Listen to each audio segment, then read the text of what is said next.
Siya classes में आप लोगों का स्वागत है। आइए हम अपनी क्लास को शुरू करते हैं। आज की क्लास में हम देखेंगे MA MSc fourth semester examination 2024। विषय है आपका होम साइंस, ब्रांच है आपका ह्यूमन डेवलपमेंट, पेपर आपका फर्स्ट है जिसका नाम है पर्सन्स विथ डिसेबिलिटीज़। तो आज की क्लास में हम देखेंगे कि पर्सन्स विथ डिसेबिलिटीज़ से किस तरह के प्रश्न आपके बने हैं जो कि एमसीक्यू फॉर्म में है और उसमें से कौन सा ऑप्शन सही है। एक प्रकार से ये आपका सॉल्व पेपर है। मेरे पास जो बुकलेट सीरीज़ है वो सी है और यहाँ ऊपर लिखा हुआ है पेपर कोड जो कि OMR सीट में आपको भरना होता है।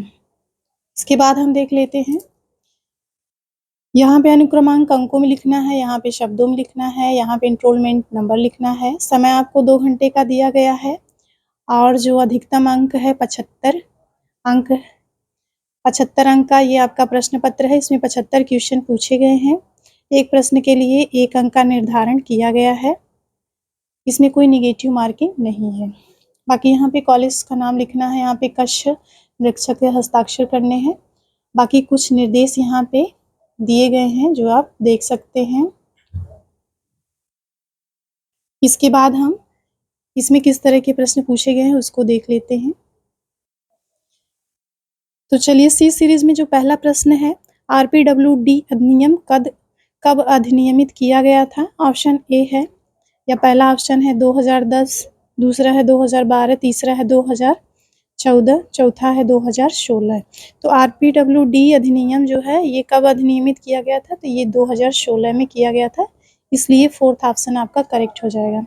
अगला प्रश्न देख लेते हैं, विकलांग बालकों के अंतर्गत आते हैं। ऑप्शन 1 है जिनके अंग भंग हों, ऑप्शन 2 है बहरे हों, ऑप्शन 3 है हाथ पैर अपंग हो, ऑप्शन 4 है सभी।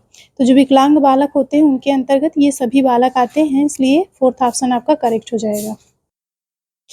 तीसरा प्रश्न है आपका, दिव्यांगजन अधिकार 2016 की धारा 2G निम्न से संबंधित है।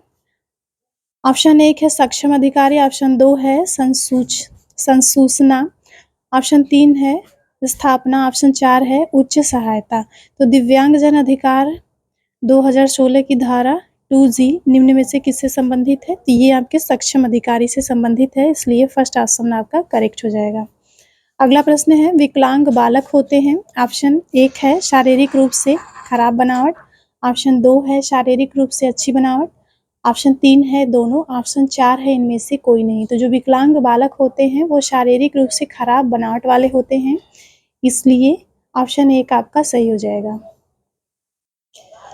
अगला प्रश्न है, निम्नलिखित में से कौन बौद्धिक अक्षमता है। ऑप्शन 1 है डिसलेक्सिया, ऑप्शन 2 है HDHD, ऑप्शन 2 है ADHD, ऑप्शन 3 है मेंटल रिटार्डेशन, ऑप्शन 4 है इनमें से कोई नहीं। तो निम्नलिखित में से कौन बौद्धिक अक्षमता है, तो बौद्धिक अक्षमता के अंतर्गत आपका मेंटल रिटार्डेशन आता है, इसलिए 3 ऑप्शन आपका करेक्ट हो जाएगा। अगला प्रश्न है, शब्द IQ द्वारा गढ़ा गया था। ऑप्शन 1 है विलियम स्टर्न, ऑप्शन 2 है अल्फ्रेड बिने, ऑप्शन 3 है थियोडोर सिमोन, ऑप्शन 4 है होवार्ड गार्डनर।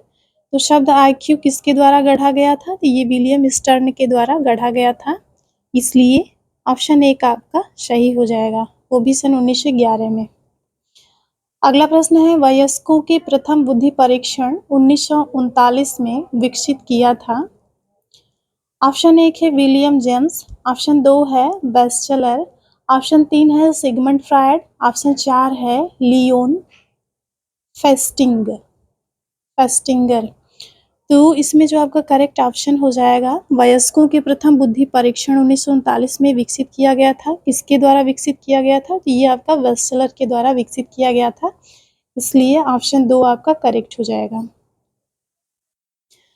अगला प्रश्न है, जन्म से पहले डाउन सिंड्रोम की पहचान करने के लिए उपयोग किया जाता है। ऑप्शन ए है अमीनिओसेंटिस, ऑप्शन 2 है अमीनिओप्रोलेक्सिस, ऑप्शन 3 है अमीनिओफेलेक्सी, ऑप्शन 4 है अम्निओक्लेसिस। तो इसमें जो आपका करेक्ट ऑप्शन हो जाएगा, करेक्ट ऑप्शन आपका 1 हो जाएगा कि जन्म से पहले डाउन सिंड्रोम की पहचान करने के लिए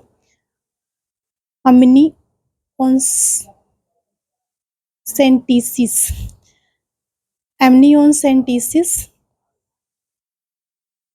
का उपयोग किया जाता है, इसलिए फर्स्ट ऑप्शन आपका करेक्ट हो जाएगा। जन्म से पहले डाउन सिंड्रोम की पहचान करने के लिए ओमनियोसेंटेसिस का प्रयोग किया जाता है, इसलिए फर्स्ट ऑप्शन आपका करेक्ट हो जाएगा। अगला प्रश्न है, मस्तिष्क की कौन सी संरचना भाषण को नियंत्रण करती है या फिर नियंत्रित करती है? ये आपका ऑप्शन 1 है फ्रंटल लोब, ऑप्शन 2 है ऑसिपिटल लोब, ऑप्शन 3 है टेम्पोरल लोब, ऑप्शन 4 है पेरिटल लोब। तो मस्तिष्क की कौन सी संरचना भाषण को नियंत्रण करती है? तो ये आपका फ्रंटल लोब करती है, इसलिए फर्स्ट ऑप्शन आपका या पहला ऑप्शन आपका सही हो जाएगा। अगला प्रश्न है, विकलांग बालक होते हैं, ऑप्शन 1 है पोलियोग्रस्त, ऑप्शन 2 है अत्यधिक कशे, ऑप्शन 3 है मोटे शरीर वाले, ऑप्शन 4 है सभी। तो विकलांग बालक कौन से होते हैं? तो पोलियोग्रस्त होते हैं, इसलिए पहला ऑप्शन आपका करेक्ट हो जाएगा। अगला प्रश्न है, जो बालक सभी क्षेत्रों में औसत होते हैं उन्हें कहा जाता है? ऑप्शन 1 है विकलांग बालक, ऑप्शन 2 है सामान्य बालक, ऑप्शन 3 है दृष्टि बाधित, ऑप्शन 4 है श्रवण बाधित। जो बालक सभी क्षेत्रों में औसत होते हैं उनको सामान्य बालक कहा जाता है, इसलिए 2 ऑप्शन आपका करेक्ट हो जाएगा। अगला प्रश्न है, एक सामान्य बालक की विशेषता नहीं होती है या फिर अगला एक सामान्य बालक की विशेषता होती है। ये प्रश्न पूछा है, एक सामान्य बालक की विशेषता होती है।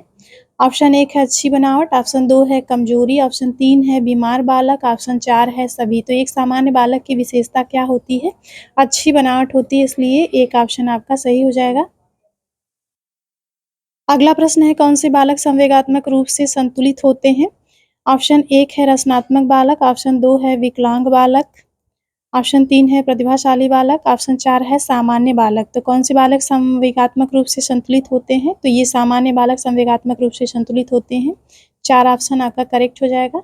अगला प्रश्न है, हल्की बौद्धिक अक्षमता निम्न में से आईक्यू श्रेणी मेल खाती है?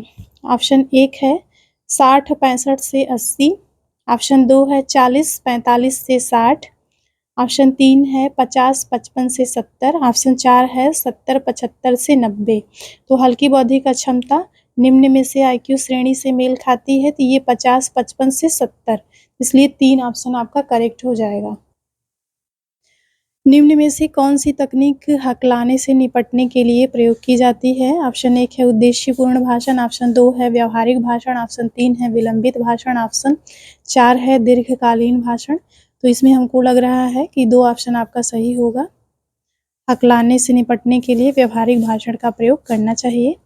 अगला प्रश्न है, जिनमें कोई शारीरिक न्यूनता होती है वे कहलाते हैं? ऑप्शन 1 है स्वस्थ बालक, ऑप्शन 2 है अंगहीन, ऑप्शन 3 है सामान्य, ऑप्शन 4 है कोई नहीं। तो जिसमें कोई शारीरिक न्यूनता होती है वे बालक क्या कहलाते हैं? अंगहीन कहलाते हैं, इसलिए 2 ऑप्शन आपका करेक्ट हो जाएगा।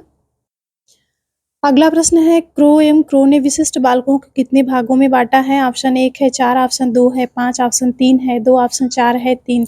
तो क्रो एंड क्रो ने विशिष्ट बालकों को 4 भागों में बांटा है, इसलिए पहला ऑप्शन आपका करेक्ट हो जाएगा। तो ये जो है 4 भाग कौन कौन से हैं? समस्यात्मक बालक है, प्रतिभाशाली बालक है, विकलांग बालक है और मानसिक दृष्टि से पिछड़े हुए बालक हैं। तो ये जो है 4 विशिष्ट बालक का वर्गीकरण जो किया है, 4 प्रकार के विशिष्ट बालकों का वर्गीकरण किसने किया है? क्रो एंड क्रो ने किया है। अगला प्रश्न देख लेते हैं, किन बालकों के अंतर्गत हीनता की भावना बढ़ जाती है? ऑप्शन 1 है सामान्य बालक, ऑप्शन 2 है विकलांग बालक, ऑप्शन 3 है मूढ़ बालक, ऑप्शन 4 है कोई नहीं। किन बालकों के अंतर्गत हीनता की भावना बढ़ जाती है? तो विकलांग बालकों के अंतर्गत जो होती है हीनता की भावना बढ़ जाती है, इसलिए 2 ऑप्शन आपका करेक्ट हो जाएगा। अगला प्रश्न है, कौन से बालक कक्षा में पढ़ाई व बताई गई बातों को ठीक से समझ लेते हैं? ऑप्शन 1 है सामान्य बालक, ऑप्शन 2 है विकलांग बालक, ऑप्शन 3 है बीमार बालक, ऑप्शन 4 है सभी। तो कक्षा में जो बातें बताई जाती हैं और पढ़ाई जाती हैं तो कौन अच्छे से समझ लेता है? तो ये सामान्य बालक समझ लेता है, इसलिए पहला ऑप्शन आपका करेक्ट हो जाएगा। अगला प्रश्न है, बहुकारक सिद्धांत किसने दिया है? ऑप्शन 1 है थॉर्नडाइक, ऑप्शन 2 है प्रोफेसर स्टर्न, ऑप्शन 3 है स्पायरमैन, ऑप्शन 4 है बिने। तो बहुकारक सिद्धांत, बुद्धि का जो बहुकारक सिद्धांत है ये जो है थॉर्नडाइक ने दिया, इसलिए पहला ऑप्शन आपका करेक्ट हो जाएगा।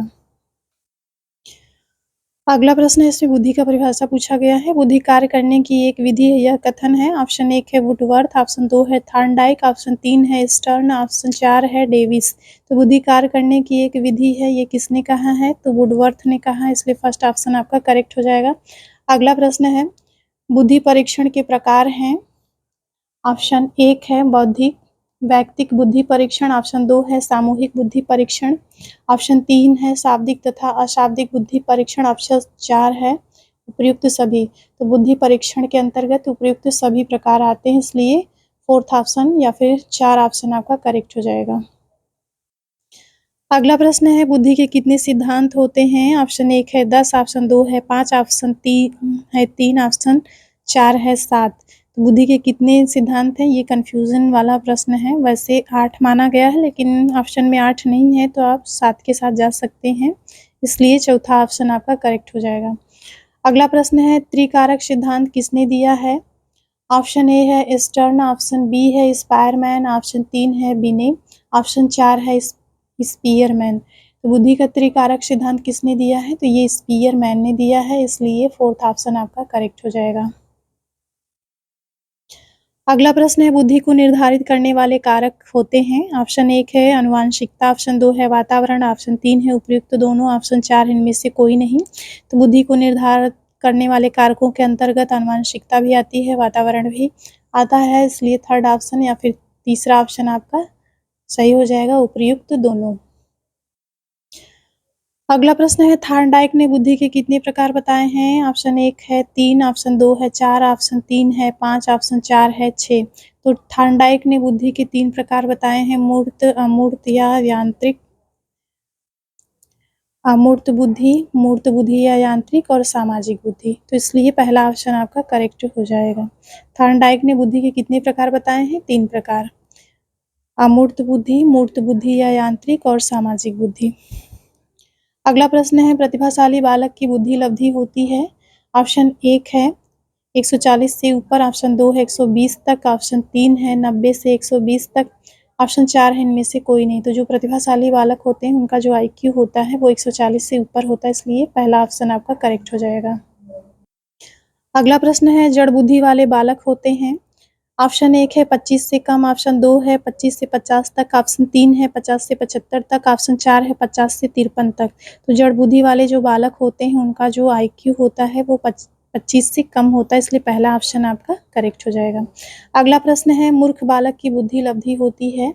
ऑप्शन 1 है 50 से 79, ऑप्शन 2 है 79 से 79, ऑप्शन 3 है 90 से 109, ऑप्शन 4 है 90 से 120। तो जो मूर्ख बालक होते हैं उनकी बुद्धि लब्धि ऑप्शन के अकॉर्डिंग 50 से 79 के बीच होती है, इसलिए पहला ऑप्शन आपका करेक्ट हो जाएगा। अगला प्रश्न है, बुद्धि सीखने की शक्ति, बुद्धि सीखने की शक्ति ही बुद्धि है, यह कथन है। ऑप्शन 1 है बकिंघम, ऑप्शन 2 है गाल्टन, ऑप्शन 3 है न्यूटन, ऑप्शन 4 है स्टर्न। तो बुद्धि सीखने की शक्ति है, ये किसका कथन है? ये बकिंघम का है, इसलिए पहला ऑप्शन आपका करेक्ट हो जाएगा। अगला प्रश्न है, भारतीय पुनर्वास परिषद की स्थापना हुई थी। ऑप्शन 1 है 1993 में, ऑप्शन 2 है 1995 में, ऑप्शन 3 है 1996 में, ऑप्शन 4 है 1998 में। तो भारतीय पुनर्वास परिषद की जो स्थापना हुई है वो 1992 में हुई थी, लेकिन अगर यहाँ पे ऑप्शन 92 नहीं है तो आप 93 में भी जा सकते हैं। जो भारत में भारतीय पुनर्वास परिषद की स्थापना कब हुई थी? तो ये भारतीय पुनर्वास परिषद की स्थापना 1993 में हुई थी। तो इसका जो करेक्ट आंसर हो जाएगा, फर्स्ट आंसर आपका करेक्ट हो जाएगा। भारतीय पुनर्वास परिषद की स्थापना 1993 में हुई थी। अगला प्रश्न है, वाणी बाधित बालक नहीं है। ऑप्शन 1 है तेज बोलने वाले, ऑप्शन 2 है आवाज़ की समस्या, ऑप्शन 3 है हकलाना, ऑप्शन 4 है अशुद्ध उच्चारण। तो वाणी बाधित बालक नहीं होते हैं, तो तेज बोलने वाले जो बालक होते हैं ये वाणी बाधित नहीं होते, इसलिए एक ऑप्शन आपका सही हो जाएगा। अगला प्रश्न है, थॉर्नडाइक के अनुसार बुद्धि होती है। ऑप्शन 1 है मानक यांत्रिक बुद्धि, ऑप्शन 2 है अमूर्त बुद्धि, ऑप्शन 3 है सामाजिक बुद्धि, ऑप्शन 4 है उपयुक्त सभी।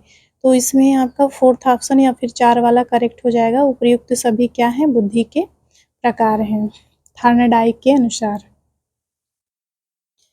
अगला प्रश्न है द्विकारक सिद्धांत किसने दिया है? तो द्विकारक सिद्धांत किसने दिया है? ऑप्शन 1 है थॉर्नडाइक, ऑप्शन 2 है वुडवर्थ, ऑप्शन 3 है स्पीयरमैन, ऑप्शन 4 है बिने। तो बुद्धि का द्विकारक सिद्धांत किसने दिया है? तो ये स्पीयरमैन ने दिया है, इसलिए तीसरा ऑप्शन आपका करेक्ट हो जाएगा।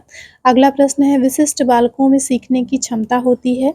ऑप्शन 1 है सामान्य बालकों की तरह, ऑप्शन 2 है सामान्य से अधिक, ऑप्शन 3 है सामान्य से कम, ऑप्शन 4 है उपर्युक्त सभी। तो विशिष्ट बालकों में जो सीखने की क्षमता होती है वो सामान्य से अधिक होती है, इसलिए दूसरा ऑप्शन आपका करेक्ट हो जाएगा। अगला प्रश्न है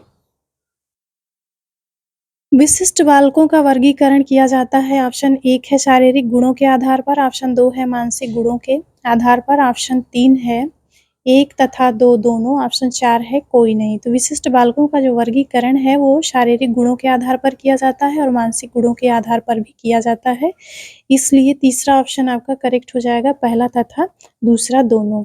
अगला प्रश्न है विशिष्ट बालक होते हैं। ऑप्शन 1 है औसत बालकों के समान, ऑप्शन 2 है औसत बालकों से अधिक बुद्धि, ऑप्शन 3 है औसत बालकों से कम बुद्धि, ऑप्शन 4 है उपर्युक्त सभी। तो जो विशिष्ट बालक होते हैं वो औसत बालकों से अधिक बुद्धि वाले होते हैं, इसलिए दूसरा ऑप्शन आपका करेक्ट हो जाएगा। ये जो विशिष्ट बालक होते हैं इसमें प्रतिभाशाली बालक और विकलांग बालक और मानसिक रूप से मंद जो बालक होते हैं वो सभी आते हैं, तो इसलिए इसका जो ऑप्शन है ये कन्फ्यूज़न वाला है, फिर भी हम दूसरे के साथ जा सकते हैं। विशिष्ट बालकों के प्रकार हैं। ऑप्शन 1 है प्रतिभाशाली बालक, ऑप्शन 2 है समस्यात्मक बालक, ऑप्शन 3 है विकलांग बालक, ऑप्शन 4 है उपरोक्त सभी। तो जो विशिष्ट बालक होते हैं उसमें प्रतिभाशाली बालक आते हैं, समस्यात्मक बालक आते हैं और विकलांग बालक आते हैं, ये सभी आते हैं, इसलिए फोर्थ ऑप्शन आपका सही हो जाएगा। इससे पहले वाला जो प्रश्न है विशिष्ट बालक होते हैं या फिर उनका IQ या फिर सीखने की क्षमता उनमें कैसी होती है, तो सामान्य से कम भी होती है और सामान्य से ज़्यादा भी होती है, लेकिन उसमें इस तरह का ऑप्शन नहीं दिया हुआ है, तो वो थोड़ा-सा मुझे कन्फ्यूज़न वाला लग रहा था, लेकिन इसमें विशिष्ट बालकों के प्रकार हैं, तो ये जो है सभी प्रतिभाशाली हैं, समस्यात्मक है, विकलांग बालक है, ये सभी विशिष्ट बालकों की श्रेणी के अंतर्गत आते हैं, इसलिए फोर्थ ऑप्शन आपका करेक्ट हो जाएगा। अगला प्रश्न है शारीरिक अक्षमता के अंतर्गत कौन से बालक आते हैं? ऑप्शन 1 है शारीरिक विकृति, ऑप्शन 2 है लंबे समय तक बीमार होना, ऑप्शन 3 है दुर्घटना होने पर, ऑप्शन 4 है उपर्युक्त सभी। तो जो शारीरिक रूप से अक्षमता के अंतर्गत कौन-कौन से बालक आते हैं? जो शारीरिक रूप से विकृत होते हैं और लंबे समय तक बीमार होते हैं, वो भी इसमें आ जाएँगे और दुर्घटनाग्रस्त होते हैं, ये भी इसमें आ जाएँगे, इसलिए फोर्थ ऑप्शन आपका करेक्ट हो जाएगा। अगला प्रश्न है शारीरिक रूप से अक्षम बालकों के प्रकार हैं। ऑप्शन 1 है कम सुनने वाले बालक, ऑप्शन 2 है वाणी दोष युक्त बालक, ऑप्शन 3 है नाजुक तथा अपंग बालक, ऑप्शन 4 है उपयुक्त सभी। तो शारीरिक रूप से अक्षम बालकों के प्रकार के अंतर्गत ये सभी आते हैं, इसलिए फोर्थ ऑप्शन आपका करेक्ट हो जाएगा। अगला प्रश्न है सामान्य स्तर पर ध्वनि होती है।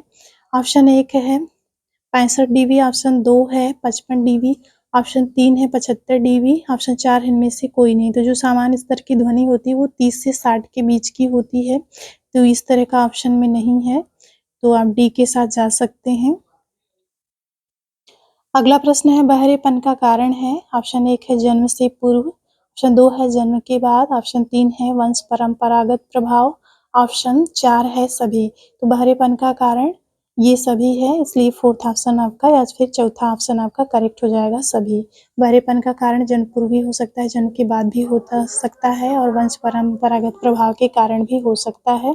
अगला प्रश्न है श्रवण दोष के प्रकार हैं। श्रवण दोष के प्रकार 3 होते हैं, पहला ऑप्शन इसमें आपका करेक्ट हो जाएगा। अगला प्रश्न है फोटोफोबिया किसका लक्षण होता है? ऑप्शन देख लेते हैं। ऑप्शन 1 है दृष्टि, ऑप्शन 2 है श्रवण बाधित, ऑप्शन 3 है पठन विकृति, ऑप्शन 4 इनमें से कोई नहीं। तो फोटोफोबिया किसका लक्षण होता है? तो ये दृष्टि से संबंधित होता है, इसलिए पहला ऑप्शन आपका करेक्ट हो जाएगा। अगला प्रश्न है रतौंधी किस विटामिन की कमी से होता है? तो ये सारे लोग जानते हैं विटामिन ए की कमी से होता है, इसलिए पहला ऑप्शन आपका करेक्ट हो जाएगा। अगला प्रश्न है श्रवण विकलांग बालकों को शिक्षा दी जाती है। ऑप्शन 1 है चिन्ह भाषा, ऑप्शन 2 है ओठ द्वारा पढ़ना, ऑप्शन 3 है संकेत भाषा द्वारा, ऑप्शन 4 है उपयुक्त सभी। तो चौथा ऑप्शन आपका करेक्ट हो जाएगा, उपयुक्त सभी के द्वारा विकलांग बालकों को शिक्षा दी जाती है।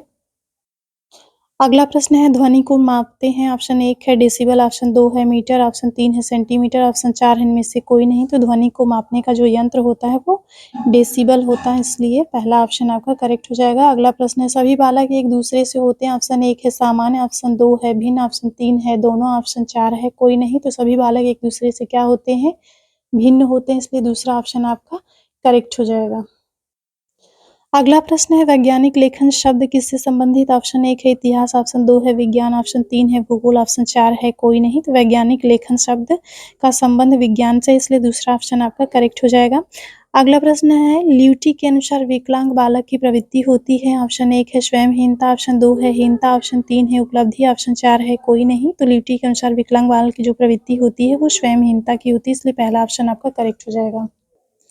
अगला प्रश्न है शोध क्या है? ऑप्शन 1 है अज्ञात के बारे में सही वास्तविक खोज, ऑप्शन 2 है ज्ञात के बारे में सही अवास्तविक खोज, ऑप्शन 3 है तार्किक खोज, ऑप्शन 4 है अतार्किक खोज। तो इसका जो करेक्ट ऑप्शन ऑप्शन हो जाएगा तीसरा ऑप्शन आपका करेक्ट हो जाएगा कि जो शोध होता है ये एक तरह का तार्किक खोज होता है, इसलिए इसलिए थर्ड ऑप्शन या फिर तीसरा ऑप्शन आपका करेक्ट हो जाएगा। अगला प्रश्न है विकलांगों का अंतर्राष्ट्रीय वर्ष घोषित किया गया है। ऑप्शन 1 है 1982, ऑप्शन 2 है 1984, ऑप्शन 3 है 1985, ऑप्शन 4 है 1986। तो विकलांगों का अंतर्राष्ट्रीय वर्ष घोषित किया गया है, तो इसमें ऑप्शन के अकॉर्डिंग आप देखेंगे तो 1882 के साथ जा सकते हैं, पहला ऑप्शन आपका करेक्ट हो जाएगा। विकलांगों का अंतर्राष्ट्रीय वर्ष किस वर्ष घोषित किया गया था? तो ये 3 दिसंबर 1981 को घोषित किया गया था। तो इसमें जो आपका करेक्ट ऑप्शन हो जाएगा 1982, पहला ऑप्शन आपका करेक्ट है। अगला प्रश्न है लर्निंग डिसेबिलिटी शब्द का प्रयोग किया गया था। ऑप्शन 1 है सैमुअल किर्क, ऑप्शन 2 है डार्विन, ऑप्शन 3 है न्यूटन, ऑप्शन 4 है इनमें से कोई नहीं। तो लर्निंग डिसेबिलिटी शब्द का जो प्रयोग है सैमुअल किर्क के द्वारा 1963 में किया गया था, इसलिए फर्स्ट ऑप्शन आपका करेक्ट हो जाएगा। अगला प्रश्न है लेखन संबंधी अक्षमता कहलाती है। ऑप्शन 1 है डिस्क्लेसिया, ऑप्शन 2 है डिस्ग्राफिया, ऑप्शन 3 है डिस्प्रैक्सिया, ऑप्शन 4 है कोई नहीं। तो लेखन संबंधी जो अक्षमता होती है ये डिस्ग्राफिया के नाम से जानी जाती है, इसलिए दूसरा ऑप्शन आपका करेक्ट हो जाएगा। अगला प्रश्न है जन्म के बाद श्रवण बाधिता के कारण है। ऑप्शन 1 है बीमारी, ऑप्शन 2 है दुर्घटना, ऑप्शन 3 है आयु, ऑप्शन 4 है उपयुक्त सभी। तो जन्म के बाद श्रवण बाधिता का जो कारण होता है ये उपयुक्त सभी होता है, इसलिए फोर्थ ऑप्शन आपका करेक्ट हो जाएगा। अगला प्रश्न है सभी अंगों में कौन सा अंग प्रधान है? ऑप्शन 1 है कान, ऑप्शन 2 है नेत्र, ऑप्शन 3 है हाथ, ऑप्शन 4 है पैर। तो सभी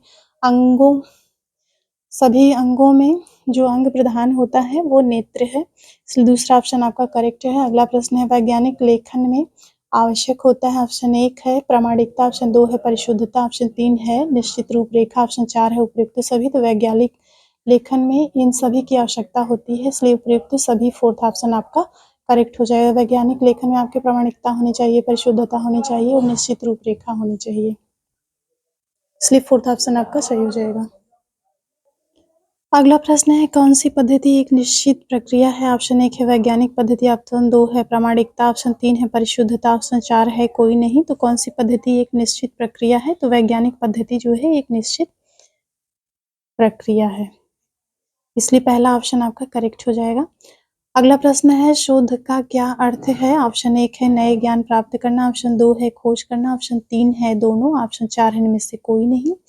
तो इसमें जो करेक्ट ऑप्शन आपका है वो तीसरा ऑप्शन आपका करेक्ट है। शोध क्या है? नए ज्ञान को प्राप्त करना और खोज करना। ये फर्स्ट पेपर में आपका थर्ड पेपर के जो क्वेश्चन है वो भी पूछा गया है, थर्ड से कोरिलेट करके इसमें पेपर आपका बना हुआ है। सेकंड पेपर का भी इसमें कुछ प्रश्न सम्मिलित किया गया है, तीनों पेपर को मिला करके फर्स्ट पेपर में आपका क्वेश्चन बना हुआ है। अगला है एक अच्छे शोधकर्ता के लिए आवश्यक गुण है। ऑप्शन 1 है लंबा कद, ऑप्शन 2 है लंबे बाल, ऑप्शन 3 है विचारों की दृढ़ता, ऑप्शन 4 है सहनशीलता। तो एक अच्छे शोधकर्ता के लिए आवश्यक गुण जो होता है वो विचारों की दृढ़ता होता है, इसलिए तीसरा ऑप्शन आपका करेक्ट हो जाएगा। अगला प्रश्न है स्टडी ऑफ हिस्ट्री पुस्तक के लेखक कौन है? ऑप्शन 1 है पंडित जवाहरलाल नेहरू, ऑप्शन 2 है एम.एन. श्रीनिवास, ऑप्शन 3 है टालनवी, ऑप्शन 4 है राधा कमल मुखर्जी। तो स्टडी ऑफ हिस्ट्री पुस्तक के जो लेखक हैं ये चाइनवी हैं, इसलिए तीसरा ऑप्शन आपका करेक्ट हो जाएगा। अगला प्रश्न है वैज्ञानिक अध्ययन का एक अनिवार्य मानदंड है। ऑप्शन 1 है मूल्य, ऑप्शन 2 है वस्तुनिष्ठ, ऑप्शन 3 है विषयनिष्ठ, ऑप्शन 4 है विश्वास। तो वैज्ञानिक अध्ययन का एक अनिवार्य मानदंड है वो आपका वस्तुनिष्ठ है, इसलिए दूसरा ऑप्शन आपका करेक्ट हो जाएगा। अगला प्रश्न है ऑगस्ट कॉम्ट ने वैज्ञानिक पद्धति को बांटा है। ऑप्शन 1 है 2, ऑप्शन 2 है 3, ऑप्शन 3 है 4, ऑप्शन 4 है 5। तो ऑगस्ट कॉम्ट ने वैज्ञानिक पद्धति को कितने भागों में बांटा है? तो 3 भागों में बांटा है, इसलिए दूसरा ऑप्शन का आपका करेक्ट हो जाएगा। ये 3 जो वैज्ञानिक पद्धति हैं, ऑगस्ट कॉम्टे के अनुसार जो वैज्ञानिक पद्धति हैं वो 3 हैं। तो उसमें जो है पहला है धार्मिक और दूसरा है आध्यात्मिक और तीसरा है सकारात्मक, इसलिए दूसरा ऑप्शन आपका करेक्ट हो जाएगा। अगला प्रश्न है बुद्धि की विशेषताएं हैं। ऑप्शन 1 है यह जन्मजात शक्ति, ऑप्शन 2 है यह वंशानुक्रम होती है, ऑप्शन 3 है बुद्धि योग्यताओं का समूह, ऑप्शन 4 है उपयुक्त सभी। तो बुद्धि की विशेषता क्या है? यह जन्मजात होती है, जन्मजात शक्ति है, यह वंशानुक्रम होती है, बुद्धि योग्यताओं का समूह है। तो ये सभी विशेषताएं बुद्धि की हैं, इसलिए फोर्थ ऑप्शन या फिर चौथा ऑप्शन आपका सही हो जाएगा, उपयुक्त सभी। किन बोल बालकों का संवेगों पर नियंत्रण नहीं रहता है? तो ऑप्शन 1 है विकतार्कनाशक, ऑप्शन 2 है सामान्य बालक, ऑप्शन 3 है दोनों, ऑप्शन 4 है कोई नहीं। तो किन बोल बालकों का संवेगों पर नियंत्रण नहीं रहता है? तो ये कंफ्यूजन वाला क्वेश्चन है, मुझे इसका उत्तर सही से नहीं पता है, लेकिन इसमें हम ए ऑप्शन को सही मान रहे हैं। अगला प्रश्न है कौन सा बालक घर विद्यालय अच्छा समायोजन नहीं रखते हैं? ऑप्शन 1 है सामान्य बालक, ऑप्शन 2 है विकलांग बालक, ऑप्शन 3 है औसत बालक, ऑप्शन 4 है कोई नहीं। तो कौन सा बालक घर विद्यालय में अच्छा समायोजन नहीं रख पाता है? तो वो है आपका विकलांग बालक, तो इसलिए दूसरा ऑप्शन आपका करेक्ट हो जाएगा। अगला प्रश्न है किन बालकों को साथियों और मित्रों के साथ समायोजन सर्वथा कठिन होता है? ऑप्शन 1 है सामान्य बालक, ऑप्शन 2 है विकलांग, ऑप्शन 3 है दोनों, ऑप्शन 4 है कोई नहीं। तो विकलांग बालकों का जो समायोजन होता है वह साथियों मित्रों के साथ कठिन होता है, इसलिए दूसरा ऑप्शन आपका करेक्ट हो जाएगा। अगला प्रश्न है सामान्य बालक कैसा होता है? सामान्य बालक कैसा होता है? ऑप्शन 1 है बीमार, ऑप्शन 2 है स्वस्थ, ऑप्शन 3 है कमजोर, ऑप्शन 4 है कोई नहीं। तो सामान्य बालक जो होता है ये आपका स्वस्थ होता है, इसलिए दूसरा ऑप्शन आपका करेक्ट हो जाएगा। अगला प्रश्न है भारत में दिव्यांग जनों पर उनके अभिसमय किस तिथि के अनुसमर्थन किया? ऑप्शन 1 है 2 अक्टूबर 2007, ऑप्शन 2 है 1 अक्टूबर 2007, ऑप्शन 3 है 5 नवंबर 2006, ऑप्शन 4 है 31 अक्टूबर 2008। तो भारत में दिव्यांग जनों पर उनके अभिसमय किस तिथि को अनुसमर्थन किया गया है? तो 1 अक्टूबर 2007 को, इसलिए दूसरा ऑप्शन आपका करेक्ट हो जाएगा।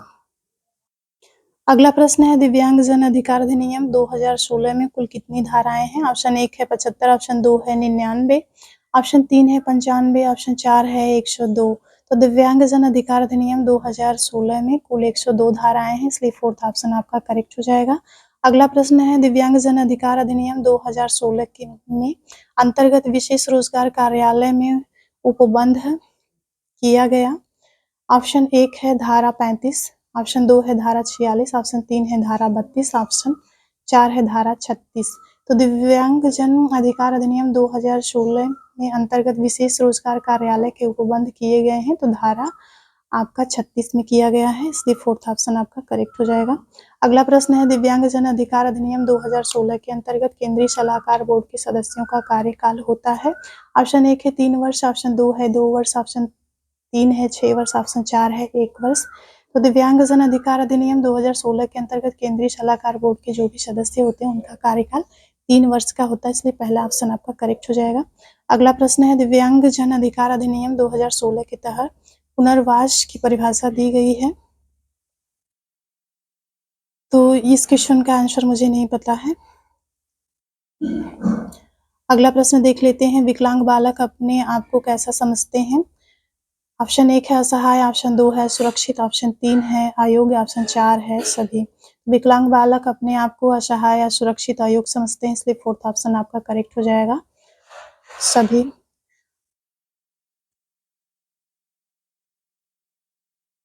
अंतिम प्रश्न है 75 नंबर का प्रश्न। आपकी परीक्षा का जो 75 नंबर का प्रश्न है ये अंतिम प्रश्न है। आरपीडब्ल्यूडी अधिनियम 2016 के तहत कितने प्रकार की विकलांगताएं मान्यता प्राप्त हैं? तो आरपीडब्ल्यूडी अधिनियम 2016 के अंतर्गत आपकी 21 प्रकार की विकलांगताओं को शामिल किया गया है, इसलिए फोर्थ ऑप्शन आपका करेक्ट हो जाएगा। क्लास यहीं पे समाप्त होती है। आज के लिए इतना ही, तो आप इससे मिला सकते हैं कि आपके कितने क्वेश्चन सही हुए हैं। आज की क्लास यहीं पे समाप्त होती है। आज के लिए इतना ही।